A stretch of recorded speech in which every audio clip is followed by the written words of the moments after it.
Hello everyone, this is Mary Ronceval, and I would like to take a moment tonight to give my story of my healing. And the past couple of months, really the past few dozen years, have been really healing for me, and it's really kind of come to a head recently with some knowledge that the Lord has given me and some insight that He's given me.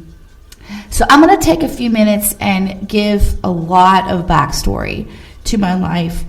So I'm not going to start from the very beginning with my grandparents and everything like that. I am going to start about age 14.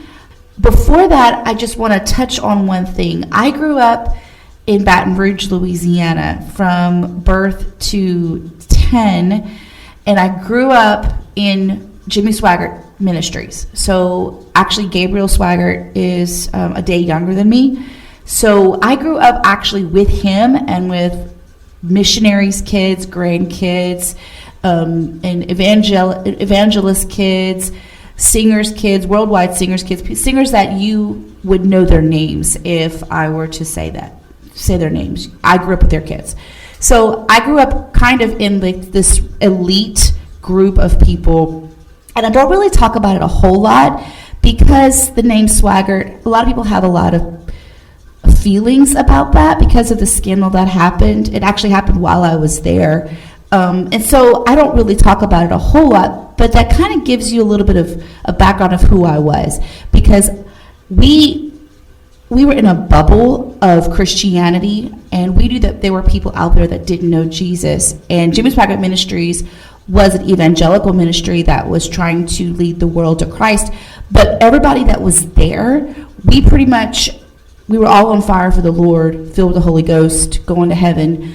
And we didn't really have a lot of friends other than like neighborhood friends, like kids down the street that were public school kids or whatever. It's like everybody that I knew and hung out with, we were all memorizing chapters of the Bible at first and second grade. I cut my teeth. I literally learned how to reading the King James Bible. So that's the kind of environment that I grew up in.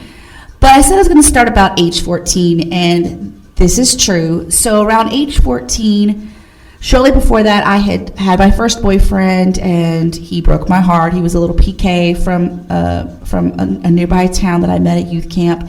And so I kind of still had feelings for him. He was my first boyfriend, and I just knew that I was going to marry him. I was young and naive.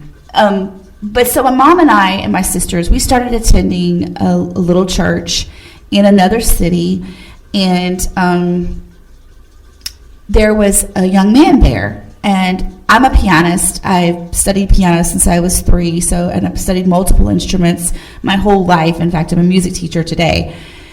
Well, this guy was about 3.5, 4 years older than me, and he was up on stage playing the piano. In fact, he competed in Fine Arts Festival with us, and he was kind of like a mentor to me. And I never really had feelings for him at that time because he was kind of like a big brother. He kind of would come pick me up for church, for youth group, and functions like that.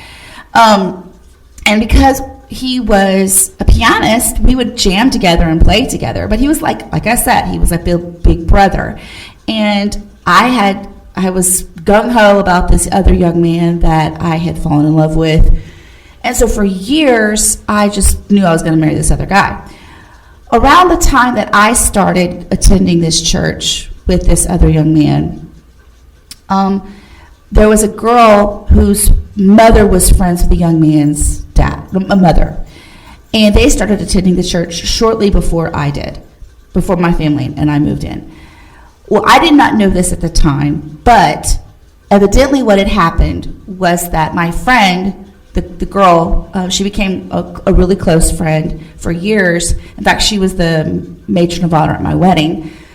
Well, at the time that she started attending that church, she immediately had a crush on the other young man, the pianist. And he rebuffed her. He didn't want to be with her. And so looking back, I see her manipulation. What she would do is she would take charge, and she would make sure people did what she wanted them to do. She would try to convince you. If you said, no, I don't want to do this, she would just convince you and hound you and hound you and hound you until you finally relented and did what she wanted you to do. And I didn't see this at the time. It was annoying at the time, but I didn't see it at the time, what she was doing and trying to manipulate me, because I didn't know people like that existed.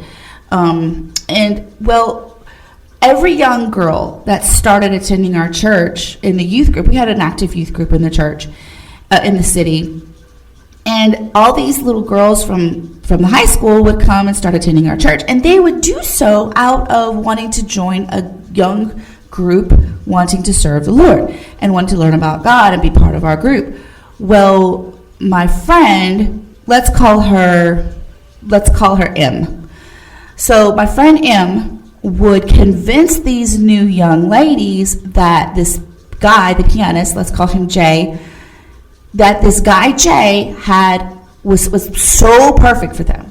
Every girl that darkened the door of our church, she would latch onto them and be like, I was a third wheel there for a while, because she would just like suddenly just soak up everything this other person would do and just convince them that they were perfect for Jay, and that Jay would just fall head over heels in love with this person. And then they would, develop feelings for Jay, and then Jay would rebuff them, as he did every single time. And of course, I'm watching all this happen and unfold, and the girl would eventually get her heart broken, and she would leave the church. So it was almost like an anti-gospel kind of thing, where you have these girls come and join the church, and then they would get run off because my friend M would have them develop feelings for Jay, and then Jay would rebuff them, and then they leave. But what she was also doing at this time was, if she didn't have a victim where she would love bomb and basically tell them they were perfect for Jay, she was doing that to me. Now, over the years, it really started grating on me. Like, anything that I would do, she would say, oh, if Jay knew that you could do this, he would fall head over heels in love with you. Oh, if only Jay knew that you did this. Or if he could see you wear that, he would fall head over heels in love with you. Well, it's like these thoughts weren't in my head, but now they are. And so for a long time, I really fought that in my head. Are the feelings that I was starting to develop, were they my own, or were they her projection upon me? And then, of course, anything that she would say that I was doing that would cause Jay to fall in love with me, now I couldn't do that anymore. Thanks very much. Things that I love to do, now I can't do, because if I do them, now I'm trying to get Jay. And of course, I didn't want to get hurt, just like all these other girls had been rebuffed by him. And I treasured our friendship. I didn't want to, fall in love with him and then him rebuff me and then it'd be awkward. So I just slowly over the years hid my feelings. A lot of it, hid them from myself. Well, he became the youth pastor, and eventually I became, he became the youth pastor. And I was still in high school. And after I graduated from high school, I started planning to go to Bible college. And right before I went to Bible college, he took me out for movies. And at the time, I did not think of it. In fact, I still don't think of it as a date. I think of it as maybe the start of showing an interest and realizing that I was finally of age, and that we had a lot in common, and possibly that there's something there. So I don't think it was a date, but he took me out to the movies. In fact, his sister and her boyfriend came. It was kind of like almost like a double date, it felt like. And then when I went to Bible college, I went to another state. He and I would write letters all the time, like once or twice a week. We would be writing snail mail letters, like literally put a stamp on an envelope, put it in the mail, and then you get your mail and you open up your letter, and getting giddy all the way back to your dorm kind of letters, not just a little email. No, we would send emails too, but mostly it was snail mail. And one day I remember it was starting to warm up, so it was in early spring. I got a letter from him, and I was just giddy with excitement, and I that the butterflies, and I realized that I was starting to have feelings for him. Like, I finally acknowledged it to myself. And I get to my dorm, and I'm sitting in the bed just reading his letter, and for the first time in my life, in fact, this has never happened since, God yelled at me. Which is odd, because God doesn't normally yell. He speaks in a still small voice. So I knew he was serious. I knew his voice. I knew it was him. And it wasn't out of condemnation. It was out of jealousy. He said, "Do you want me, or do you want," and he said his name, I'm going to call him Jay. And at first, I couldn't answer him because of just the sheer shock of what God had just done. He had just yelled at me. And to me, there was no question in my mind. Of course I want God. There was never any doubt. It was never a question of not having God in my life. And I said, "Of course, Father, I want you. You are all I want." And in my heart, I knew I would never marry Jay. I knew that he would never be the one that I would marry. At that point, I knew.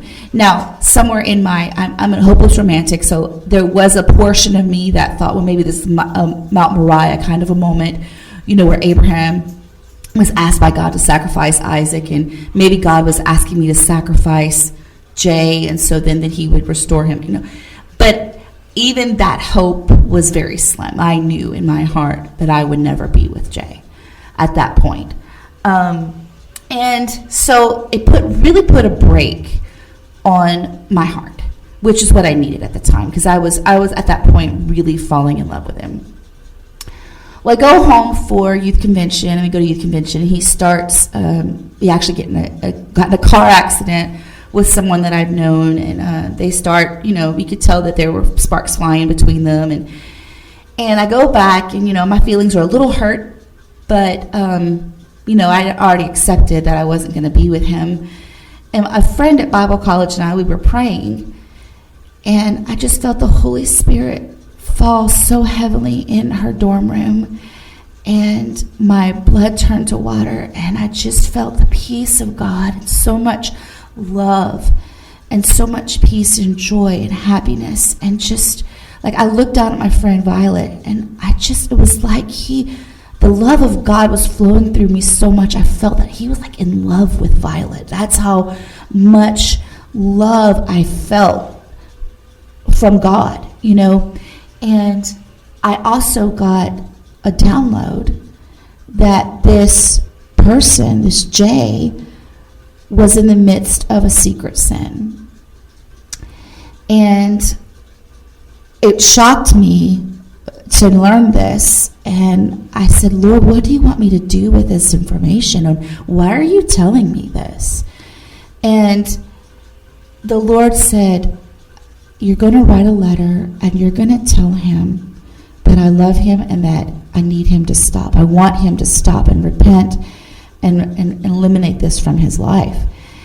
And the burden of that was huge. And I said, "Lord, I have to know this is you." And my friend Violet and I prayed, and she said, "Mary, if you think this is God's will," she said, "I can't tell you. This has to be between you and God." And she said, "If you believe that this is what God's telling you to do, then you have to do this." And I said, "I know, I have to do this." So the next day, I typed out the letter, and I wrote it, and I mailed it. And after a few days, after I realized he'd gotten the letter, I called him.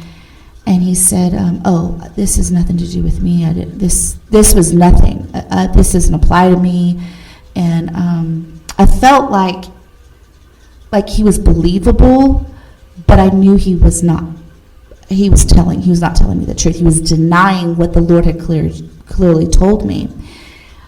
Well, very much our relationship cooled, and in fact, got to the point where he wouldn't speak to me. And the girl that he'd had an accident with, they started dating. They had a really rough start there for a while. But I come home from Bible college, and my friend Jay's mother gives me a call and chews me out and tells me that if God told me this, he wouldn't have told me this. He would have told the pastor and da-da-da. And I was like, I mean, I don't know. I can't tell you what God's going to do and what God's not going to do. All I know is this is what God told me, and this is what God told me to do. And I don't know why. All I know is that this is what God has told me, and I believe God. And people lie, God doesn't, you know.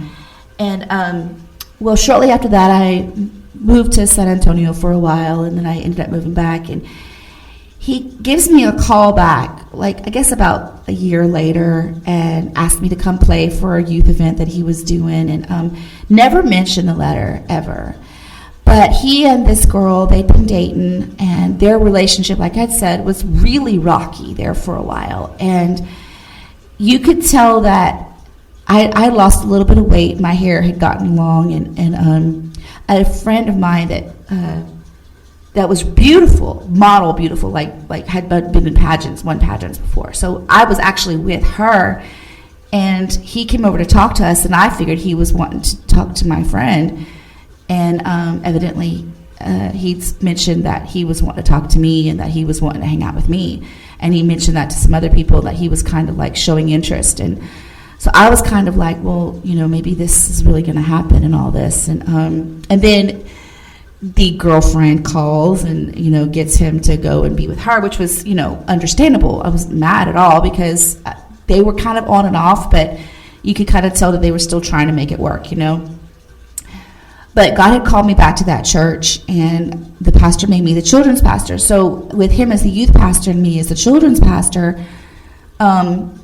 I was going to our state college locally, and so I would spend all week going to classes, but on Fridays I would go up to the church and I would plan for the Sunday service and all that. I didn't have any classes that day, and I was off of work that day. And so I would go up to the church and just prepare for children's church on Sunday, and he would always ask me to go have lunch with him, and it was always to his grandmother's house. And so we would hang out, and his grandfather, like a lot of people, not just his grandfather, but a lot of people thought that we were a couple.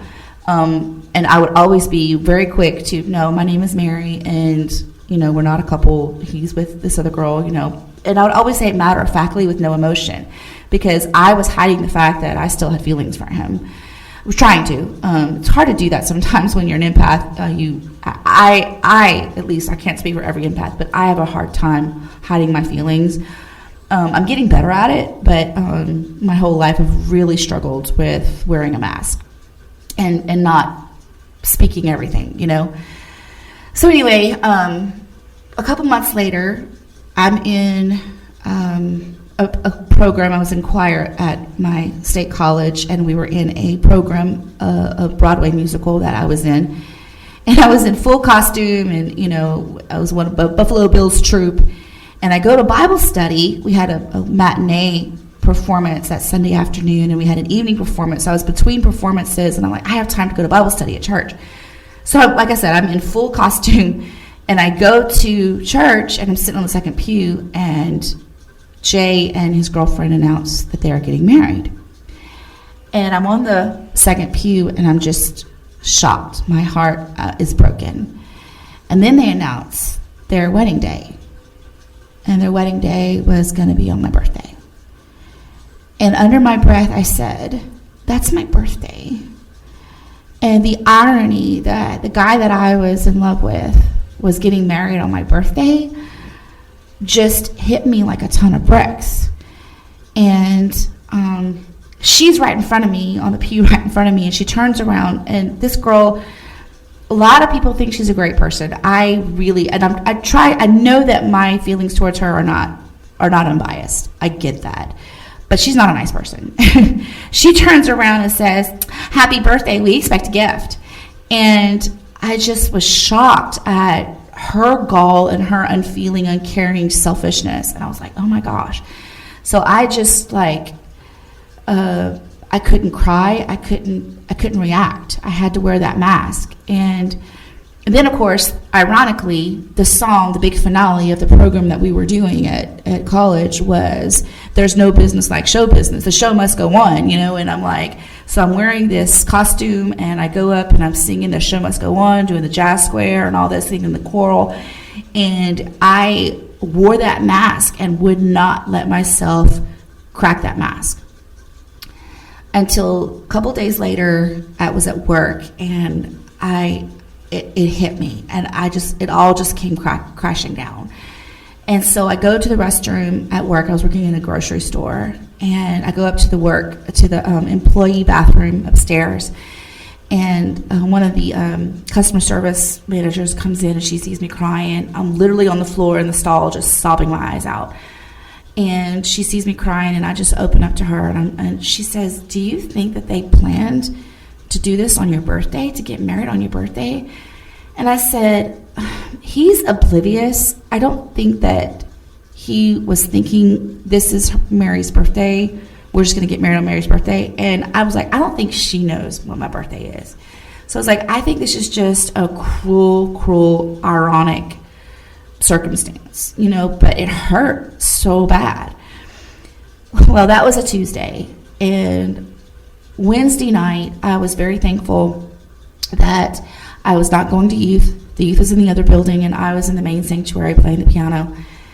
And Jay had to, after the service, bring his big keyboard back from the youth building back to the main sanctuary to set it back up for Sunday morning service. So they walk in as I'm walking out, and we're going through the side big oak doors, and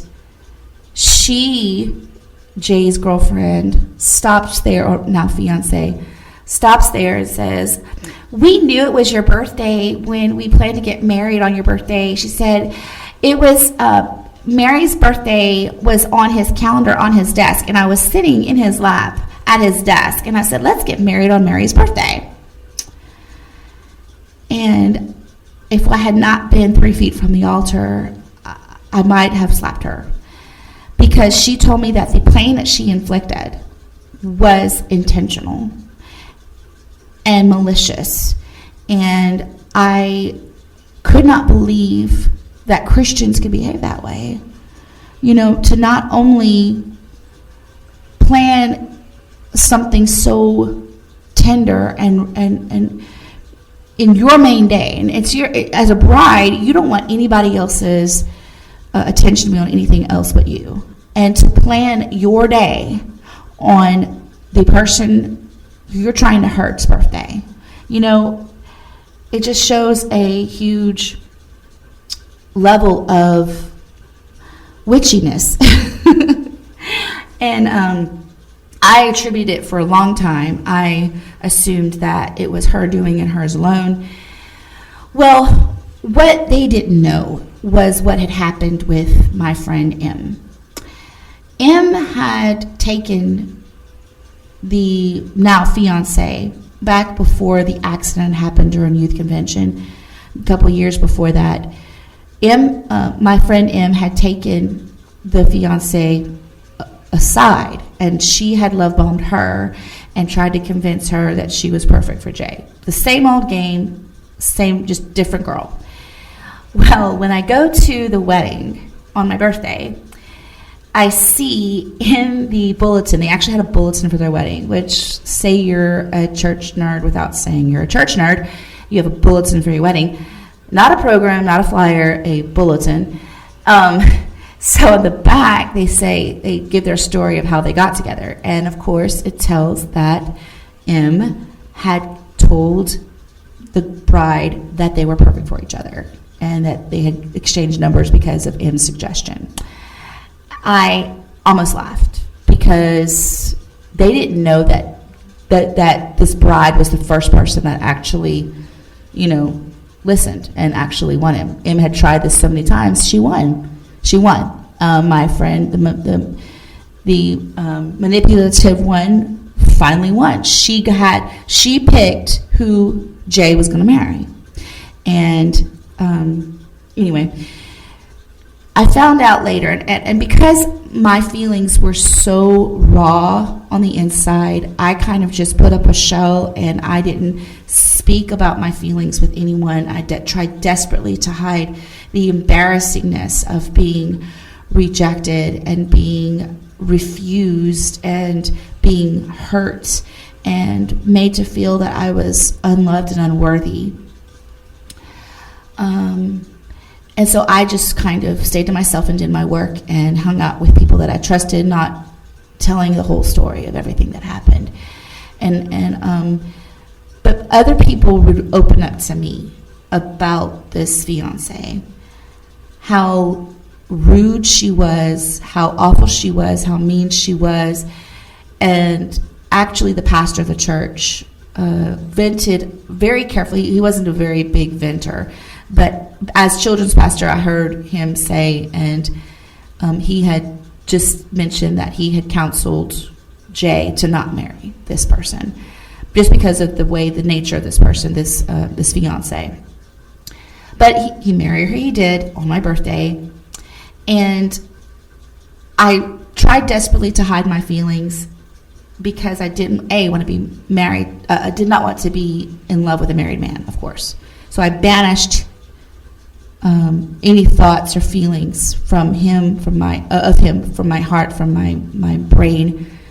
When I went to church, I avoided him and her at all costs.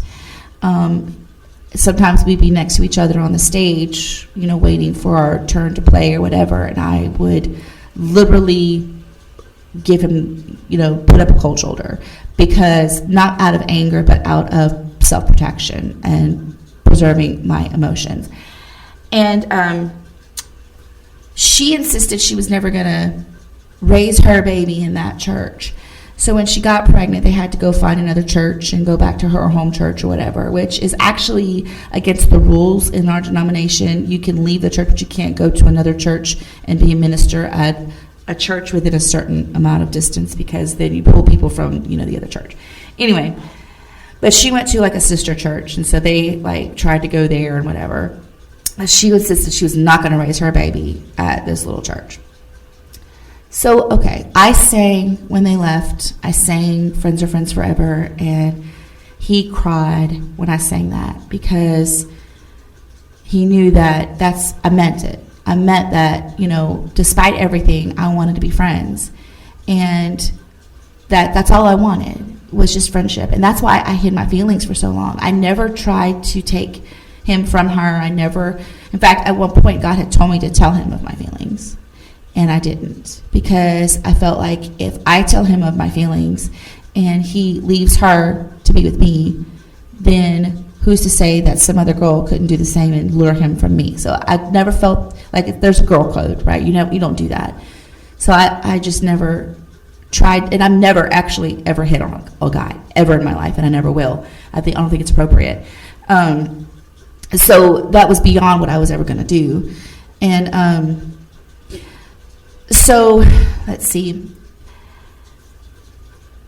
They leave, they move away, and a few months later, I met my husband. Actually, no, a few months later, I met another guy, and we dated for a while. And then about a year later, I met my husband. And at that time, my very first boyfriend, remember him, he came back in my life and was calling me. And then the boyfriend from a few months was calling me, and my husband was calling me. And I knew that my first boyfriend and the other guy that was calling me, they were not the quality of person that I wanted to be with, which is why I selected my husband. Out of all the guys that were courting me at the time, my husband was a catch.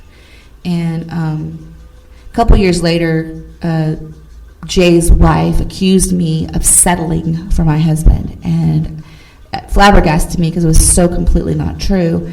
Because I didn't settle for my husband, I picked my husband, and my husband picked me, and God blessed me with a husband who loved me until his very last breath, when he died. So I was very blessed with a very good marriage.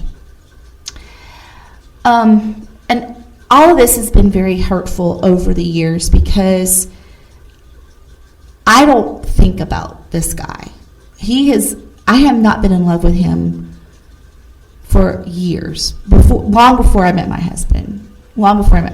I was over him. Now, the pain that they inflicted lasted for a long time. And I felt for years that I was less than, unworthy, not good enough. And the Lord has shown me recently that the opposite was the truth. And a couple years ago, I ran across a YouTube video that really got my thoughts going about this. And the Lord just showed me, I used to work in jewelry during college. And, you think about going to a jewelry store and you think about, what sells, what's the big sellers. Every holiday they have these promo rings and those sell big. They're like $30, $40, $50, and they're all exactly the same. They're all, pretty, kind of flashy, but they're like 10 karat gold or sterling silver with, cheap gemstones. Maybe they're, lab created sapphires or, white, if you go to a decent jewelry store, they're not going to put cubic, CZs in it, but, they're cheap, but they're lab created and they're not, the real thing.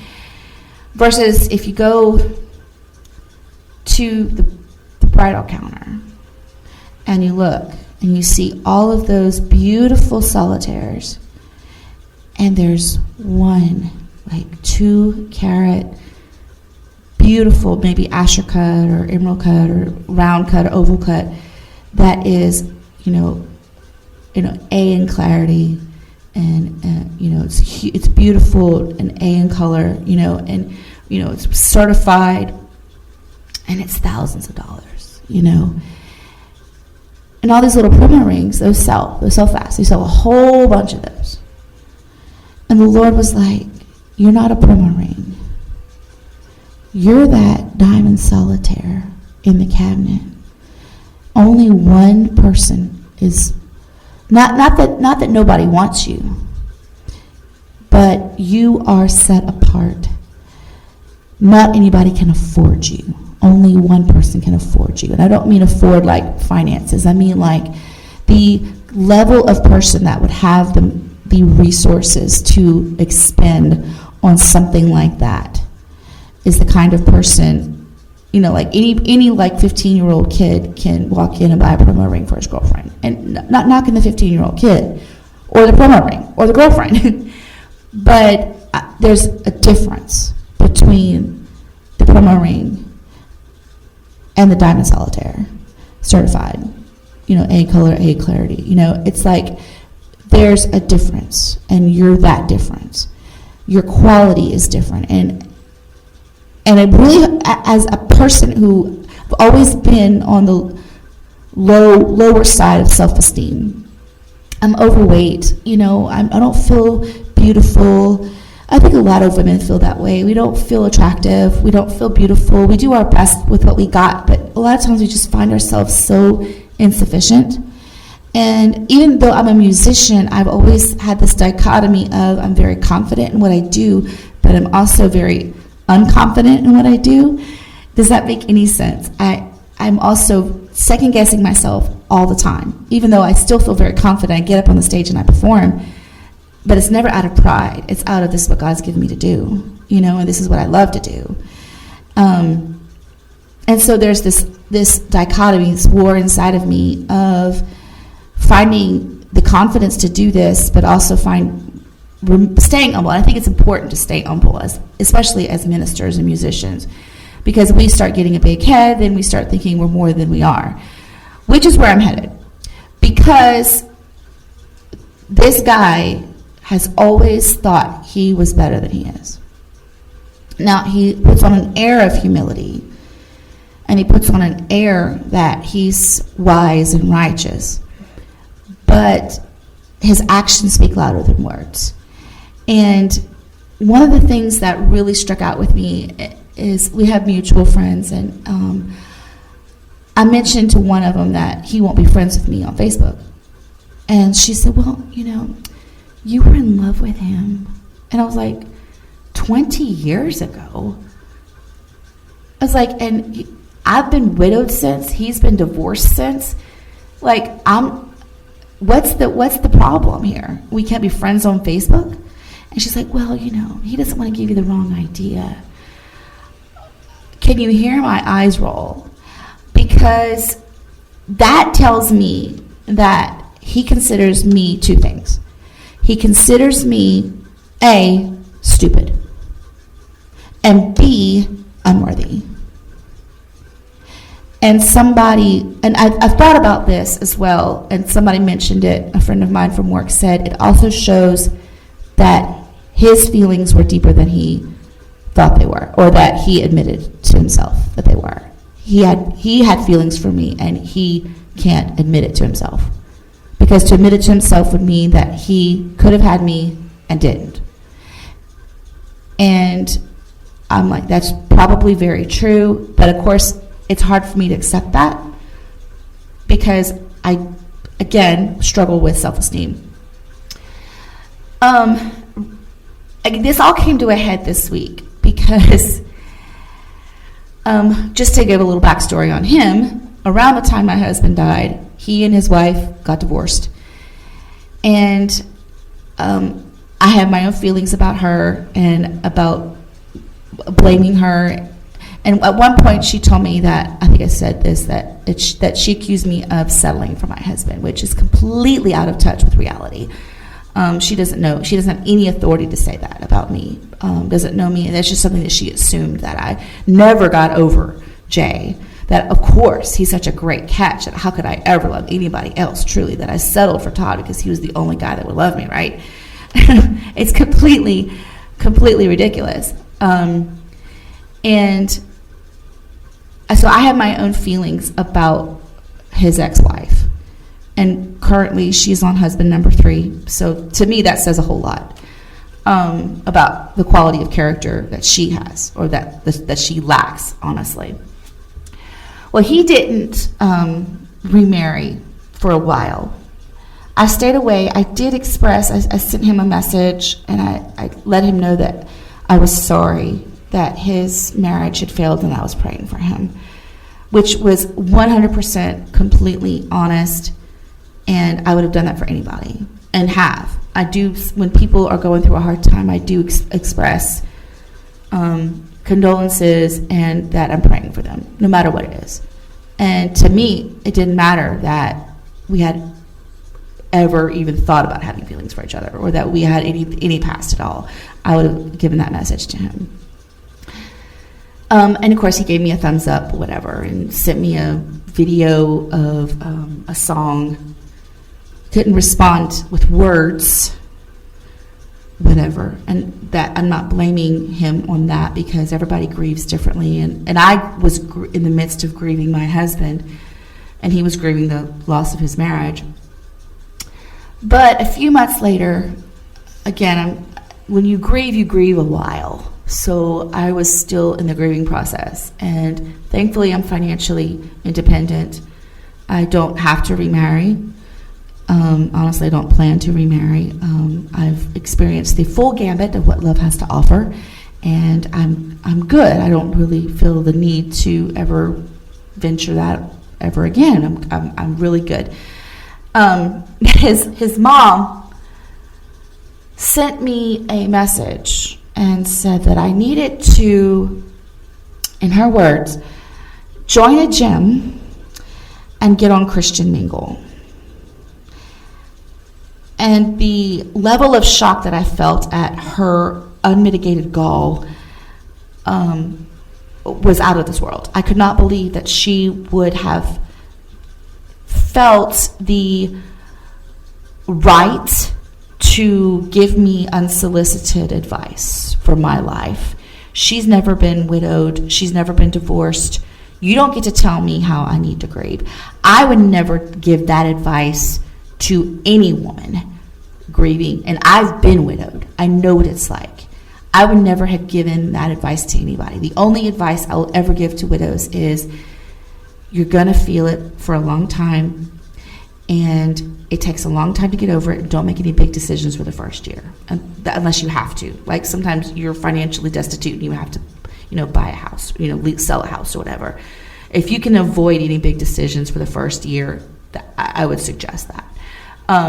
But for her to tell me, hey, I needed to join a gym, how insulting. You think you're a model? You think you're some beautiful person that you get to tell me I need to join a gym and then get on Christian Mingle? How dare you? You don't get to do that. So I actually blocked her on Facebook because I don't need that kind of advice from people. And I don't want people like that would feel free to give me that kind of advice when I'm sobbing myself to sleep every night because of my husband and feeling guilty for randomly smiling when I'm, happy sometimes, So it's like, you don't get to tell me what to do about that. My mom would never have told me that, So I blocked her, but I also know why she felt the need to tell me that. Again, her son divorced around the time my husband died. And I think I don't like it when people, maybe I shouldn't say this. I don't like it when people assume motives and ascribe to me motives for the things that I do. So I'm just going to say this. I assume, and I am ascribing to her this motive, and maybe it's inaccurate, but I am assuming that her motive for telling me that was not to be helpful, but to remove me from the market. She was trying to get me where I was no longer on the market, so that would prevent me and her husband and her son from getting together. And I just have one thing to say to that. Me and her son were never going to happen. And I will continue with that in a second because this is where I'm headed. So how this came to a head recently was her son, who is again divorced and now remarried. That's another story. He married a widow, and I don't know all the ins and outs except I know dates, and I know her husband died, within a year of her getting remarried, and that shocked me because I can't imagine rushing into a marriage right after my husband passed. That just shocks me. But some people have to, and I get it. So I'm not judging him too much on that. It just I'm like, whoa, that's fast. But everybody agrees differently. So okay. But he opened up a counseling business. He got his master's in counseling, and he opened up a church with a buddy, and he, of course, is divorced and remarried. The buddy I know of his is also divorced and remarried, I think multiple times. I could be wrong, but I know is at least divorced and remarried. And they're evidently co-pastor, and that's not a church I think I could attend. I was successful in my marriage. I completed my vows. How could I have more honor in marriage than my pastor? But, okay. If God's called you to do that, go ahead. I don't think it's right. I think that the Bible is clear on it. I believe the Bible says that deacons and pastors should be a husband of one wife, and they should be above reproach. And so, to me, I would never go to a church whose pastor had been divorced and remarried. Almost to that legal rule. Now, there may be some times when, major infidelity involved on behalf of, the spouse or whatever, and, there might be some nuance to it, but generally, for the most part, I don't think I could ever go attend a church where the pastor had been divorced and remarried. And I'm not speaking about this for Christians. I'm speaking about this for pastors and deacons and also counselors. Now, I'm not talking about school counselors. I'm talking about if you're this person has a counseling business and he counsels couples, and he counsels youth, and maybe counseling youth would be okay, but counseling couples when your first marriage ended in failure, it just kind of it rubs me the wrong way. And I think a lot of people would also feel the same way. Now, maybe not. I mean, that's only my own feelings, but that's where I am. Now, what came to a head recently was he's coming out with his book. I think it hit the market today. And this book, I'm just flabbergasted at the unmitigated gall of him. This book is a marriage book for women. So he's writing a marriage advice or whatever book geared for women. And he's divorced and remarried. And he's selling this, and I'm flabbergasted. And I have a problem with it because he has no credibility in this area. He has no authority in this area. Now, I don't know all the nuance of his first marriage. I know that she was not a nice person. But I also know he has that secret sin that the Lord told me about, that the Lord has confirmed that is still in his life. And also, huge dose of self-value. He thinks he is better than he is. He thinks that he has this wisdom and this authority to speak that doesn't matter the mistakes that have happened in the past. His voice is more valuable, and it bothers me a lot. And if anybody should be giving marriage advice, it should be somebody like me. I mean, I've lived it. I've completed my vows. My husband is in the grave waiting on me, and I'm going to see him when I get to heaven again. You know, my husband is in heaven waiting on me, you know? And it's like, I've lived my vows. Now, was I perfect? No. But I've lived it. We had a great marriage, and a biblical marriage. And I know that God blessed me with a husband who loved me. And so in dealing with this whole resurfacing of analyses, processing everything that's happened, the Lord brought to my mind last night the words that fiance had said that I settled for Todd, my husband. And it flabbergasts me. It still flabbergasts me that she would say something like that, not knowing, you know. And the Lord was like, Mary, you didn't have that choice. The choice that was given to you was that day in my dorm when the Lord hollered at me and said, do you want me or do you want Jay? That was the choice that God presented me. And the Lord was like, you chose wisely.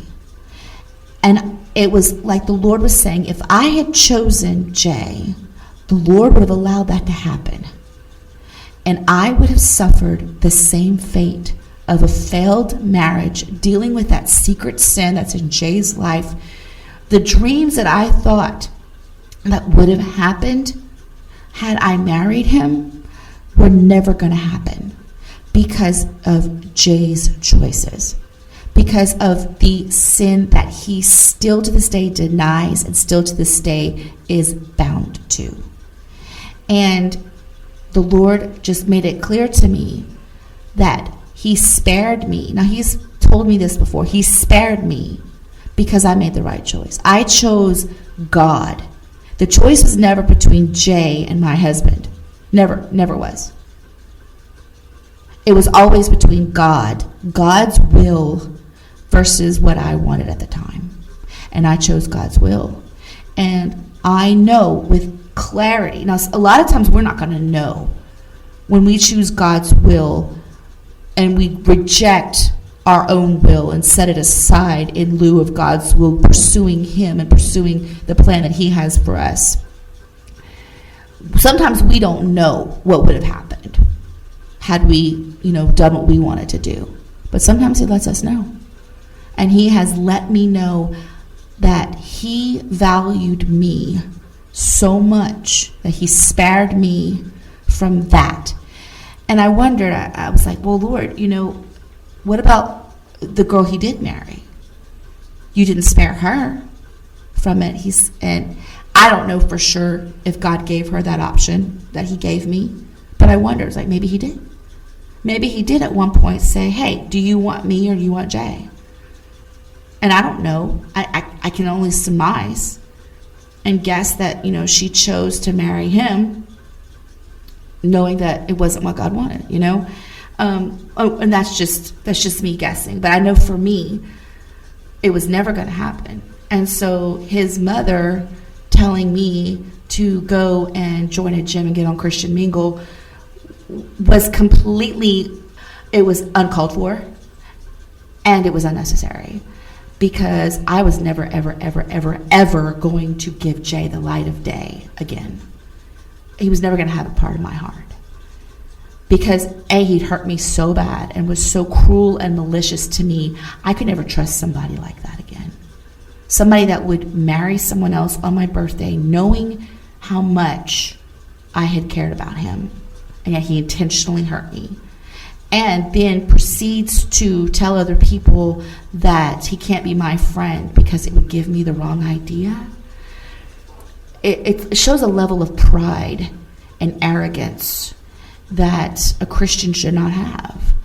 And I seriously doubt his relationship with God. Now, of course, that's between him and God.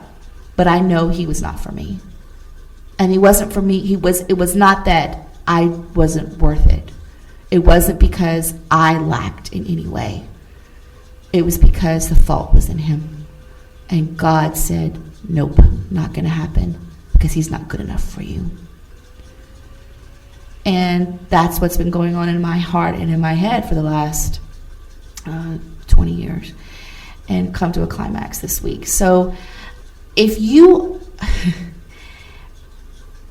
are like me and you struggle with things like that, please know God's in control. If you've given your heart to the Lord and you've said, Lord, my life is a blank check, do with it what you will, and people reject you, or people walk away from you, or people hurt you maliciously, that is on them.